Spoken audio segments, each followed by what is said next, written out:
యేసుక్రీస్తు నామమున మీ అందరికీ నా యొక్క హృదయపూర్వక వందనాలు తెలియజేస్తున్నాను. మరి ఒక అద్భుతమైన సమయము, యేసుతో సమయము మనకు ప్రభు ఇచ్చినందుకు ప్రభువారికి లెక్కలేనన్ని వందనాలు, స్తోత్రాలు, స్తుతులు చెల్లిస్తున్నాను. దేవుని నామానికి మహిమ కలుగును గాక. హల్లెలూయా. దేవుని వాక్యము నుండి లూకా రాసిన సువార్త 22వ అధ్యాయము 20వ మాట మనము చదువుకుందాం. లూకా సువార్త 22వ అధ్యాయము 20వ మాట. ఆ ప్రకారమే భోజనము అయిన తరువాత ఆయన గిన్నె పట్టుకొని ఈ గిన్నె మీ కొరకు చిందింపబడుచున్న నా రక్తము వలననైనా క్రొత్త నిబంధన ఇదిగో నన్ను అప్పగించువాని చెయ్యి నాతో కూడా ఈ బల్ల మీద ఉన్నది నిర్ణయింపబడిన ప్రకారం. చాలు, దేవునికి స్తోత్రం. హల్లెలూయా. ఇక్కడ మనం చూస్తుంటే యేసుక్రీస్తు ప్రభువారు తన శిష్యులతో కూడా ఒక ప్రాంతంలో కూర్చొని ఉన్నారు. యేసు ప్రభు శిష్యులతో చివరి భోజనం చేస్తా ఉన్నారు. Last meal, it is a Lord's supper అని ఇంగ్లీష్లో అంటారు. సో యేసుక్రీస్తు ప్రభువారు ఆ భోజనములో చాలా ప్రాముఖ్యమైనది, చాలా విలువైనది, చాలా అవసరమైనది, చాలా ఘనత కలిగిన ఒక గొప్ప మాట అక్కడ శిష్యులకు తెలియజేస్తూ ఉన్నారు. ఆ భోజనము బల్ల దగ్గర 2 పెట్టబడి ఉన్నాయి. ఒకటి రొట్టెలు, రెండవదిగా ద్రాక్షారసం. సో రొట్టె, ద్రాక్షారసం ఈ 2 కనబడుతున్నాయి. ఈ రొట్టె, ద్రాక్షారసము తీసుకొని యేసుక్రీస్తు ప్రభువారు శిష్యులకు తెలియజేస్తా ఉన్న ప్రాముఖ్యమైన విషయం అది. దేవుని నామానికి మహిమ కలుగునుగాక. ఏమంటున్నారు అక్కడ? పిమ్మట ఆయన ఒక రొట్టెను పట్టుకొని కృతజ్ఞతాస్తుతులు చెల్లించి, దేవుని నామానికి మహిమ కలుగునుగాక, కృతజ్ఞతాస్తుతులు అని చెప్పండి అందరు కూడా. 3 చాలా ప్రాముఖ్యమైనవి ఇక్కడ మనం చూస్తున్నాం. 3 పాయింట్స్ మెసేజ్ చెప్తున్నాను ఈరోజు మీకు. 3 విషయాలు నేను మీకు చెప్పాలని ఇష్టపడుతున్నాను. దేవుని నామానికి మహిమ కలుగునుగాక. నీవు బ్రతికినంత కాలం, భూమి మీద ఉన్నంత కాలం, నువ్వు జీవిస్తున్నంత కాలం ఈ 3 విషయాలు నీ జీవితంలో ఉండాలి. దేవునికి స్తోత్రం. హల్లెలూయా. ఈ 3 విషయాలు నీలో ఎప్పుడైతే ఉంటాయో నీవు ఆయన రాజ్యంలో కనబడతావు, ఆయనతో కనబడతావు. ఇందాక మనం పాడుకున్న పాట విధానంగా దేవునికి స్తోత్రం, ఆ మహిమను ధరించి ఆయన సన్నిధిలో నిత్యానందముతో నిత్య ఆరాధన చేస్తూ ఎవరికి తెలియని కొత్త పేరుతో మనం ఆనందంగా ముందుకు సాగిపోతూ ఉంటాం.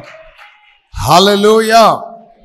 నువ్వు చేయవలసిన 3 పనులు ఉన్నాయి. ఈరోజు ప్రభు మనతో మాట్లాడుతున్న అంశం 3 పనులు అని చెప్పండి. దేవునికి స్తోత్రం. చివరి ఘట్టములో యేసు ప్రభువారు 3 పనులు చేశారు. ఆ 3 పనులలో చాలా ప్రాముఖ్యమైనవి ఈరోజు మనం చూస్తున్నాం. ఒకటి ఏం చేశారు తెలుసా? రొట్టెను, అలాగే ద్రాక్షారసాన్ని కదా అక్కడ కనబడతా ఉన్నాయి. మొట్టమొదటిగా ఏం చేశాడైనా? రొట్టెను తీసుకొని కృతజ్ఞతాస్తుతులు చెల్లించి అనండి అందరు కూడా. నంబర్ 1 మనం నేర్చుకోవాల్సిన విషయం ఏంటంటే మన హృదయము ఎప్పుడు కూడా కృతజ్ఞతతో నింపబడి ఉండాలి. దేవుని నామానికి మహిమ కలుగును గాక. ఆయన శరీరాన్ని బట్టి ఆయన ఏం తీసుకున్నారు? శరీరాన్ని తీసుకొని దాన్ని ఏం చేస్తున్నాడు అంటే రొట్టెను తీసుకొని ఏం చేస్తున్నారు? కృతజ్ఞతాస్తుతులు చెల్లిస్తున్నారు. మొట్టమొదటి లక్షణం, మొట్టమొదటి మనకు అవసరమైంది, మొట్టమొదటిగా మనం చేయాల్సిన పని ఏంటంటే థ్యాంక్ యూ చెప్పడం నేర్చుకోవాలి. ఏం చెప్పడం నేర్చుకోవాలి? ఈరోజు అన్నీ బాగానే ఉంటున్నాయి, కానీ కృతజ్ఞత బుద్ధి అనేది మనిషికి ఏమైపోయింది? లోపించింది. యేసుప్రభు అదే నేర్పిస్తున్నాడు, కృతజ్ఞత కలిగిన వారమై మనం ఉండాలి అని. కృతజ్ఞత అన్నది చాలా ప్రాముఖ్యమైనది. కృతజ్ఞత ఎవరి జీవితంలో కలిగి ఉంటుంది అని అంటే, కృతజ్ఞత ఎవరైతే దేవునితో ప్రతిరోజు సంబంధం కలిగి ఉంటారో, ఎవరైతే ప్రతిరోజు దేవునితో నడుస్తారో, ఎవరైతే ప్రతిరోజు దేవుని స్వరాన్ని వింటారో, ఎవరైతే ప్రతిరోజు దేవుని వాక్యాన్ని దివారాత్రములు ధ్యానిస్తూ ఉంటారో, అటువంటి వారిలో కృతజ్ఞత కలిగిన స్వభావం ఉంటుంది. అది స్వభావం, ఇట్ ఈస్ అ నేచర్. ఆమేన్. అదొక గుణలక్షణం. దేవునికి స్తోత్రం. యేసు ప్రభు వారికి ఉన్న లక్షణం అది. సో మనం కూడా అది కలిగి ఉండాలి. సాతానికి కృతజ్ఞత లక్షణం ఉండదు. దేవునికి స్తోత్రం. వాడు కృతజ్ఞత లేనోడు కాబట్టే వాడు పైనుండి తోయబడ్డాడు కిందికి. ఆమేన్. వాని బ్యాచ్లో మనం చేరొద్దు. మనం ఎవరము? మనము కృతజ్ఞత కలిగిన వారం. యేసు ప్రభు మనకి ఏమి నేర్పిస్తున్నారు? ఈ యొక్క బల్ల రోజు, ఈ యొక్క ప్రభురాత్రి భోజనం రోజు, ఆయన యొక్క శరీరంలో రక్తంలో పాలు పొందడానికి వచ్చిన మనం మొట్టమొదటిగా చేయాల్సిన పని ఏంటంటే, కృతజ్ఞత కలిగిన హృదయాలతో వచ్చి కూర్చోవాలా. ఆమేన్. దేవునికి స్తోత్రం. హల్లెలూయా. కృతజ్ఞత కలిగిన హృదయాలతో వచ్చేవారు ఎట్లుంటారంటే, 10:30కు ఆరాధన స్టార్ట్ అవుతే 10:15 లేక 10:20 అంతా వచ్చేసి ఉంటారు. ఎందుకు? కృతజ్ఞత. దేవునికి స్తోత్రం. ఏంటా కృతజ్ఞత? నెలంతా దేవుడు కాపాడి, వారమంతా దేవుడు కాపాడి, నిన్నటి వరకు కాపాడి, ఉదయం వరకు కాపాడి, ఇంకా కొన్ని గంటలు ఆయన సన్నిధికి వస్తానన్న టైంలో కూడా కాపాడి, సురక్షితమైన రెక్కల కింద భద్రపరుచుకొని తీసుకొని వచ్చిన దానిని బట్టి కృతజ్ఞత కలిగిన వాడై అందరికంటే ముందు, అన్నిటికంటే ముందు వచ్చి సిద్ధపాటు తీసుకుంటారు ఈ కృతజ్ఞత కలిగిన వారు. దాన్ని గమనిస్తూ ఉంటాను. వయసులో చాలా పెద్ద వయసు కలిగిన వాళ్ళు ఎంత స్పీడ్గా పరిగెడుతుంటారంటే వాళ్ళని చూసినప్పుడు ఆశ్చర్యం అనిపిస్తుంది. దేవునికి స్తోత్రం. ఒకరోజు అడిగాను ఉండబట్టలేక, ఏమయ్యా ఇంత పెద్ద వయసు వచ్చింది కదా, మరి మందిరానికి టైం కంటే ముందు పరిగెట్టుకుంటూ వస్తున్నారు, ఏంటి విషయం అంటే ఆయన ఏమన్నాడు తెలుసా? నాయనా, మీలాగా యవన కాలంలో మేము దేవుని నమ్ముకొని ఉంటే మాకు బాగుండేది. ఆ యవన కాలంలో విచ్చలవిడిగా ఇష్టానుసారంగా తిరిగాం, మాకు అవకాశం దొరకలేదు. కానీ ఇప్పుడు ఈ వయసులో దేవుడు మమ్మల్ని పట్టుకున్నాడు. కాబట్టి పట్టుకున్న ఈ వయసులో ఉన్న ఈ సమయాన్ని, మాకిచ్చిన ఈ బలాన్ని, మాకిచ్చిన ఈ అవకాశాన్ని మేము కృతజ్ఞతాస్తుతులు చెల్లించాలన్న ఆరాటంతో, పోరాటంతో పరిగెడుతున్నాం దేవుని సన్నిధికి అన్నారు. ఏమి ఆలోచన అది! పోగొట్టుకున్నదాన్ని ఎత్తుకోవడం అంటే అదే. ఏమే మనకు అన్నీ ఉన్నాయి కానీ ఏమి లేదు. పోగొట్టుకుంటే పనిలోనూ ఉన్నాం మనం, పోగొట్టుకుంటే సమయంలోనూ ఉన్నాం మనం. దేవునికి స్తోత్రం. హల్లెలూయా. ఆమేన్. మొట్టమొదటిగా వచ్చినప్పుడే దేవుడు నీతో ఏదో మాట్లాడాలని ఆలోచించాడు, నీతో ఏదో చెప్పాలని అనుకుంటాడు. నువ్వు లాస్ట్లోకి వస్తే ఎట్లా? కాబట్టి సమయము పోనీయక అని దేవుని వాక్యం సెలవిస్తూ ఉండగా, సమయాన్ని సద్వినియోగపరుచుకునే వారే జ్ఞానవంతులని దేవుని వాక్యం సెలవించుండగా, మనము మొట్టమొదటిగా కృతజ్ఞులమై ఉండాలి. శిష్యులకు ఏం నేర్పిస్తున్నాడు అక్కడ? కృతజ్ఞతా స్తుతులు చెల్లించండి అని. హల్లెలూయా. 3 రోజుల ప్రసంగం చేసిన తర్వాత వారందరికీ అరణ్యంలో ఆహారం పెడదామని ఆశపడ్డాడు యేసు ప్రభు. అందుకే వాళ్ళతో ఏమన్నాడు? మీ వద్ద ఏముంది అన్నారు. వీళ్ళకు ఆహారం పెట్టి పంపిద్దాం, లేకపోతే మధ్యలో ఎక్కడైనా ఫెయింట్ అయిపోతారు అని చెప్పి వాళ్ళకు మనం భోజనం సిద్ధపరిచి పంపిద్దాం అన్నప్పుడు శిష్యులు అన్నారు, అయ్యా ఒక్కొక్కరిని మనము ఒక్కొక్కరికి చూస్తే 350 దేనారాలు అవుతుందయ్యా, అందరికి కూడా మనం కలుపుకుంటే చాలా కాస్ట్లీ అఫేరు, మేము మళ్ళీ పొయ్యి తీసుకొని వచ్చేవరకు చాలా టైం పడుతుందని మనసుతో ఆలోచన చేస్తున్నారు. వాళ్ళకున్న అనుభవాలతో వాళ్ళు వెళ్తూ ఉన్నారు. దేవునికి స్తోత్రం. అయితే అటువంటి సమయంలో యేసుప్రభు ఏమన్నాడు తెలుసా? మీ వద్ద ఏముంది అన్నాడు. ఆమేన్. హల్లెలూయా. ఇది చాలా ప్రాముఖ్యమైన విషయం. మీ వద్ద ఏముంది అన్నప్పుడు అంతమందిలో ఒక్కడు మాత్రం ఏం తెచ్చుకున్నాడు కదా? దేవునికి స్తోత్రం. ఒక మాట చెప్పాలంటే వాడు వాని కోసం తెచ్చుకోలేదు, కానీ వాడు అనేకుల కడుపులు నింపడానికి తీసుకొని వచ్చాడు. హల్లెలూయా. అనేకులకు ఆశీర్వాదకరంగా, అనేకులకు దీవెనకరంగా, అనేకులకు ఉపయోగకరంగా ఉండడానికి వాడు దేవుని సన్నిధికి వచ్చాడు. ఆమేన్. వాడు సైజు చిన్నదే, పిల్లోడే, కానీ చాలా పెద్ద హృదయం కలిగినోడు వాడు. ఏమేన్ పెద్దోళ్ళందరూ చేతులు ఊపుకుంటూ వచ్చినారు, కానీ చిన్నోడు మాత్రం పట్టుకొని వచ్చాడు. ఏంటి? అనేకులకు. అద్భుతం ఏంటంటే వాడు కృతజ్ఞత కలిగినోడు. వాడు మన దగ్గర ఉన్నది తీసి ఇచ్చేసాడు. యేసుప్రభు మాట రావడమే ఆలస్యం. అయ్యా ఇది ఉంది అని ఇచ్చాడు. ఎప్పుడైతే యేసుప్రభు అది తీసుకున్నాడో ఏం చేశాడంట? తీసుకున్న మరుక్షణమే, చూడండి అందరే ఇక్కడ చూడండి, నేనేం చేస్తా, పంచిపో పెట్రు, పంచిపో యోహాన్ అని ఇట్లా ఏం చెప్పలే. ఏం చేశాడు? ఉన్న దానిని పట్టుకొని, చెప్పండి అందరు కూడా ఇట్లా నన్ను అందరు, ఉన్న దానిని పట్టుకొని అని. ఇంకొకసారి, ఇంకొక మారు, నువ్వు ఎంత పెద్దగా ఉంటే అంత ఉంటుంది నీకు. ఉన్న దాన్ని బట్టి ఏం చేశాడు? ఆకాశం వైపు ఎత్తి కృతజ్ఞతాస్తుతులు చెల్లించి, దేవునికి స్తోత్రం, హల్లెలూయా, కృతజ్ఞతాస్తుతులు చెల్లించి దాన్ని బ్రేక్ చేశాడు, దాన్ని విరిచాడు. విరిచి ఏం చేశాడు? ఇచ్చి డిస్ట్రిబ్యూట్ చేయమన్నాడు. దేవునికి స్తోత్రం, హల్లెలూయా. అప్పుడు ఏం జరిగింది? అందరు తిన్నారు. పురుషులే 5,000 మంది, ఇక స్త్రీలు పిల్లలంతా కలుసుకుంటే ఒక 20,000 మంది పైగా అందరూ తిని తృప్తులయ్యారని దేవుని వాక్యం సెలవిస్తుంది. తృప్తినిచ్చింది ఏంటి? కృతజ్ఞతాస్తుతులు. నిజంగా చెప్తున్నాను, ఈరోజు మనకు దేవుడు ఏమైతే ఇచ్చాడో ప్రతిరోజు దాన్ని పట్టుకొని నువ్వు కృతజ్ఞతాస్తుతులు చెల్లిస్తే అది నీ జీవితంలో నీకు తృప్తిని కలగజేస్తుంది.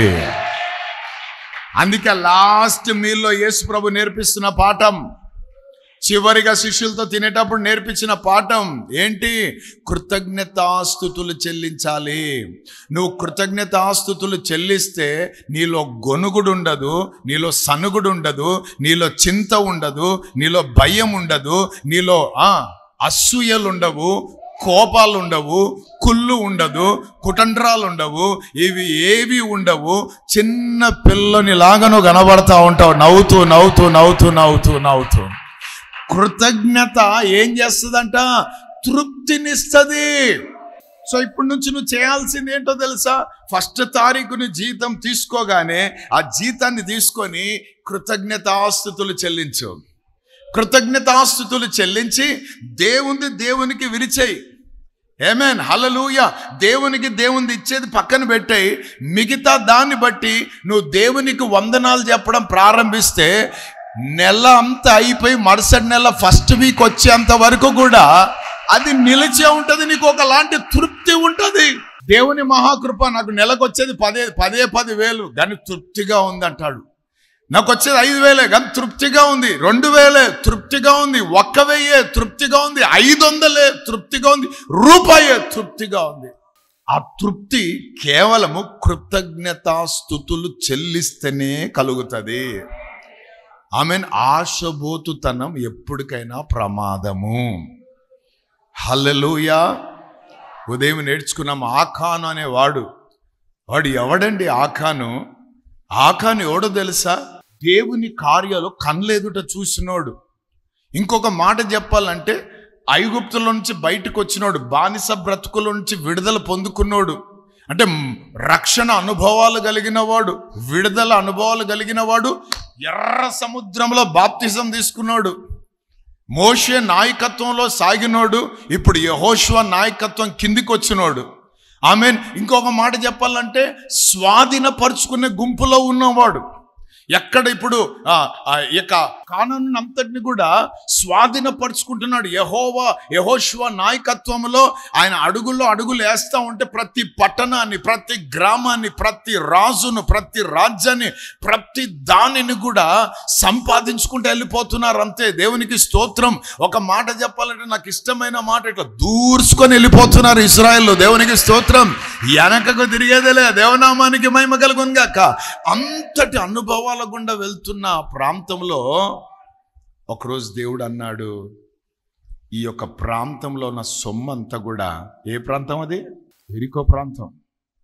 ఈ ప్రాంతంలో ఉన్న సొమ్మంతా కూడా శపించబడింది. పొర్రపాటున శాపముతో ఉన్న దానిని మీరు ముట్టుకున్నా, దాన్ని తీసుకున్నా, దాన్ని దాచుకున్నా మీ పరిస్థితి ఘోరంగా ఉంటుందని చెప్పారు. ఇన్ఫర్మేషన్ బయటకు వచ్చింది. కానీ వీడేం చేశాడు తెలుసు? ఆకానైనటోడు, అరే నాకు ఇంత దేవుడు ఇచ్చాడు కదా, ఈ అడుగుపెట్టిన స్థలం అంతా ఇస్తున్నాడు, విజయం వెంబడి విజయం, గొప్పగా దేవుడు వాడుకుంటున్నాడు, యుద్ధంలో నిలబెడుతున్నాడు, సాగిపోయే కృప. యెహోషువ నాయకత్వంలో ఒక దర్శనం కలిగిన నాయకుని వెనక పోవడం అంటే మామూలు విషయం కాదు. దాంట్లో అద్భుతంగా ఆనందించుకుంటూ ఉండేవాడు. నువ్వు ఏం చేశాడంట వాడు? బంగారాన్ని కదా, సీనారు వస్త్రాన్ని, కొంచెం వెండిని ఏదో ఆశించి తెచ్చుకొని తవ్వి దాచి ఏమి తెలియనట్టు ఉన్నాడు. ఆజ్ఞ అతిక్రమమే. దేవుని మాట వినకపోవటము ద్వారా కష్టాలు మనమే కొని తెచ్చుకుంటాం. దేవుని మాట ఉన్నది ఉన్నట్టుగా మనం పాటించడం ప్రారంభిస్తే నువ్వు వద్దన్న కూడా ఆశీర్వాదాలు నీకు వస్తుంటాయి. కానీ దేవుని మాట దెవదాటి షార్ట్ కట్లు చూస్తాం చూడు. ఇట్లా చక్కగా పోయి అట్లా పోతే ఏం కాదు, ఇట్లా కంపలలో పోదామంటే అన్ని కంపలే. మరి చెప్పులకు కంపలే, బట్టలకు కంపలే, నీ ముఖానికి కంపలే. ఆమేన్. అంత ఈజీ కాదు. దేవునికి స్తోత్రం. రాజమార్గమే ఎన్నుకోవాలి ఎప్పుడు కూడా. కొంచెం లేట్ అయినా పర్లేదు, కొంచెం కష్టమైనా పర్లేదు, కొంచెం నష్టమైనా పర్లేదు.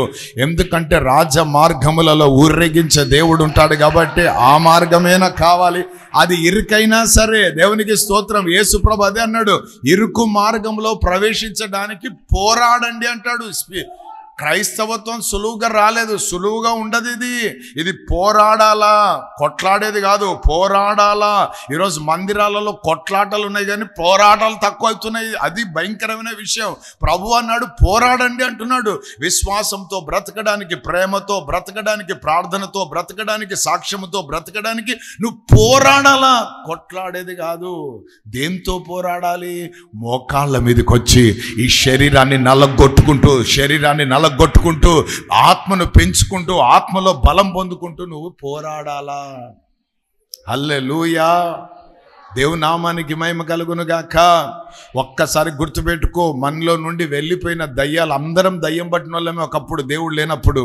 అయితే మన అందరిలో వెరైటీ దయ్యాలు ఉన్నాయి. అవన్నీ యేసుప్రభు రక్తంతో, యేసుప్రభు నామముతో అవి వెళ్ళిపోయినాయి. కానీ వెళ్ళిపోయినాయి మళ్ళీ చెడ్డవి 7 తీసుకొని వస్తాయి అన్న సంగతి మర్చిపోవద్దు మనం ఎప్పుడు కూడా.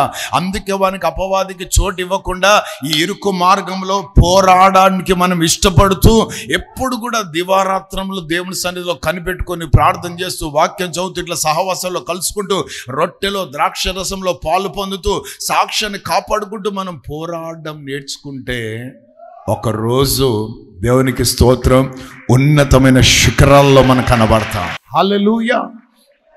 సో ఇప్పుడు ఏం జరుగుతుంది ఇక్కడ? వాడు దాచుకున్న దాన్ని బట్టి ఆ ప్రాంతం అంతా శాపం వచ్చేసింది. ఒకలాంటి స్పీడ్ బ్రేకర్ లాగా వచ్చాడు వాడు అడ్డం.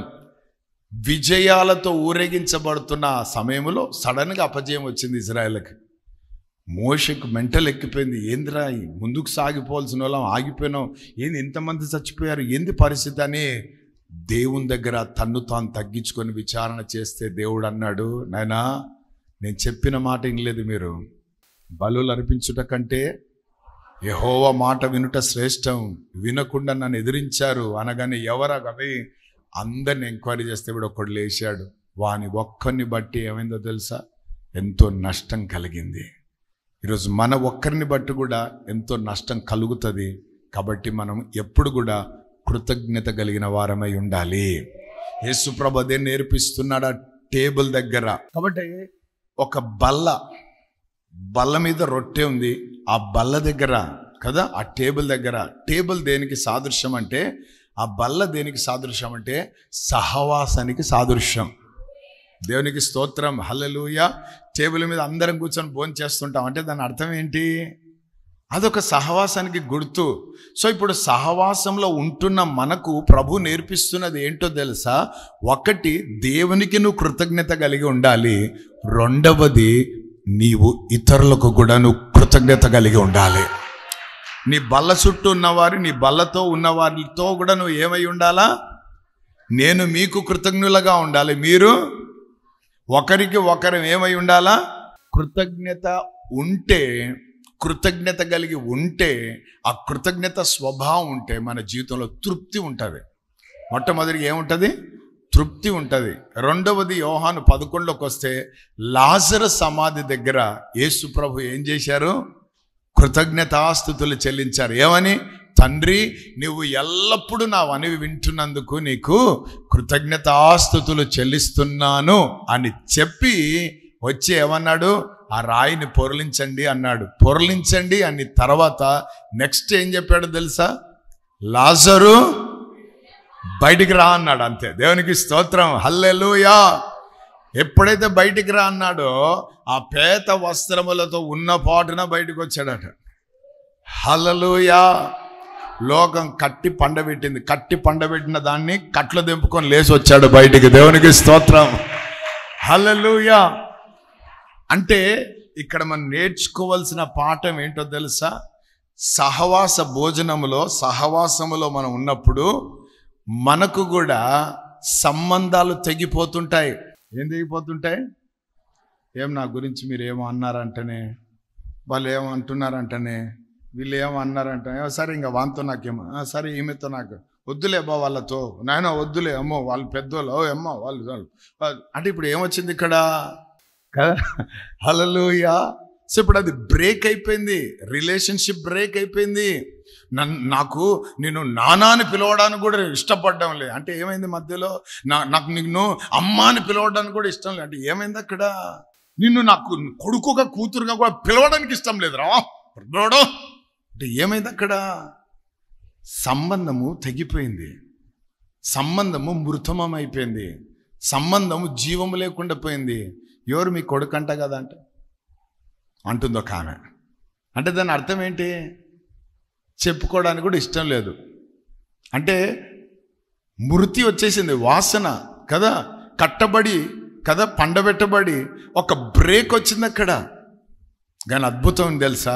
నువ్వు చేతులెత్తి కృతజ్ఞతాస్తుతులు చెల్లిస్తే తెగిపోయిన బంధాలు తిరిగి కట్టబడతాయి. హల్లెలూయా, ఆమేన్. దేవునికి స్తోత్రం. ఇప్పుడు లాజర్ మృతి చెందాడు. వాళ్ళిద్దరు సిస్టర్స్ కన్నీరు మున్నీరైపోయారు. వారి మధ్యలో ఎడబాపు కనిపించింది. ఆ ఎడబాపులో తట్టుకోలేక ఏడుస్తుంటే ఆ ఎడబాపును చూసి యేసు ప్రభు కూడా కన్నీళ్ళు విడిచాడు. విడిచి ఏం చేశాడు? మిమ్మల్ని అందరిని నేను కలుపుతలేనని చెప్పి, కలిపేవాడు ఒక ఆయన ఉన్నాడు పరలోకమందు మన తండ్రి, ఆయనకు సమస్తము సాధ్యము, ఆయన సమాధానకర్తయగు అధిపతి అయి ఉన్నాడు కాబట్టి అని చెప్పి చేతులెత్తి కృతజ్ఞతాస్తుతులు చెల్లించి లాజర్ని పిలిచే వరకు తిరిగి వాళ్ళందరూ ఒక కుటుంబంగా కలుసుకున్నారు. థ్యాంక్ యూ అని చెప్పే దాంట్లో ఇంత ఉంది ఆశీర్వాదం. ఆమేన్. అందుకే ఉదయాన్నే లేస్తూనే చేతులెత్తి నువ్వు చేయాల్సింది ఏంటో తెలుసా? నీకు దేవుడు ఏమిచ్చాడో దాన్ని బట్టి థ్యాంక్ యూ చెప్పు. ఏం చెప్తావు? అయ్యా నాకు ఇచ్చిన జీవాన్ని బట్టి నీకు వందనాలు, జీవితాన్ని బట్టి వందనాలు, నా తల్లిదండ్రులను బట్టి వందనాలు, నా అన్నదమ్ములను బట్టి వందనాలు, నా భార్యను బట్టి వందనాలు, నా భర్తను బట్టి వందనాలు, నా పిల్లలను బట్టి వందనాలు, నా సంఘాన్ని బట్టి వందనాలు, నా సేవకులను బట్టి వందనాలు అన్ని నువ్వు ఎప్పుడైతే చెప్తావో మీ మధ్యలో ఏ మనసు పడదరాదు, మీ మధ్యలో ఏ బ్రేకులు ఉండవు, మీ మధ్యలో ఏ షేకులు ఉండవు, మీ మధ్యలో ఒకరికంటే ఒకరు యోగ్యులుగా ఎంచుకునే లక్షణాలు కనబడతాయి. కానీ ఒకరి మీద ఒకరికి కత్తులు గిత్తులు కోట్లు పోలీసు ఏముండవు. సమాధిలో ఉన్నాడు నువ్వు, నేను పునరుత్థానము, నేనే జీవం అన్నావు కదా, ఆ రాయి దొరలించండి, ఏ లాజర్ రా అంటే రాడా? మరి నువ్వు ఎందుకు ప్రభా ఇట్లా చేసావు, కన్నీళ్లు గాడ్చావు, అంతేకాదు మళ్ళీ నువ్వు చేతులెత్తి కృతజ్ఞతాస్తుతులు చెల్లిస్తున్నావు, ఎప్పుడు నా ప్రార్థన వింటావు అని చెప్తున్నావు, ఇవంతా ఏంటి ప్రభు అంటే అప్పుడు అన్నాడు ప్రభు, నాయనా విరిగిపోయినవి అన్ని కూడా తిరిగి కలిసేది కృతజ్ఞత ద్వారానేరా బాబు అన్నాడు. ఆ థ్యాంక్ యూ ద్వారానే అన్ని జరిగిపోతాయి. ఆమేన్. ఇంకో మాట చెప్పమంటారా?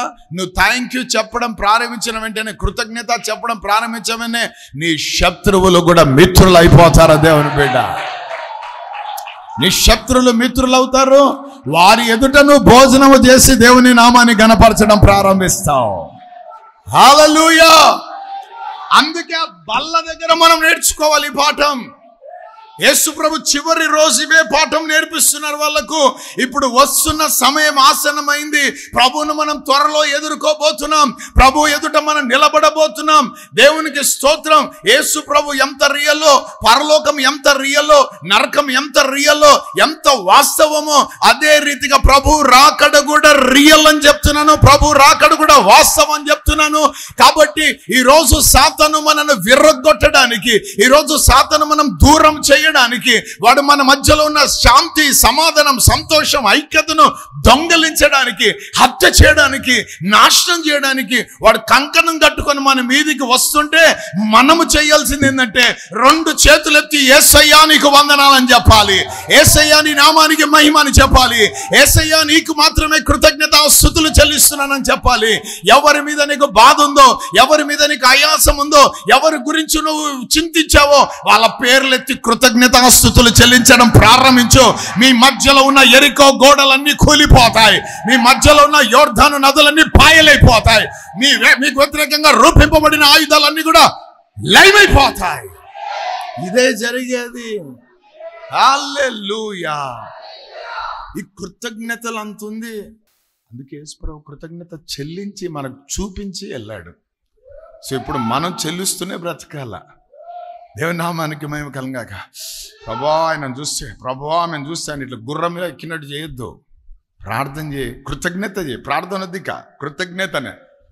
ఆమెన్. 1 తెస్సలోనికీయులు 5:16 అదే చెప్తుంది. ప్రతి విషయములో క్రీస్తు యేసు నందు కృతజ్ఞతాస్తుతులు చెల్లించండి, అది దేవుని చిత్తమై ఉన్నది మీ ఎడలా.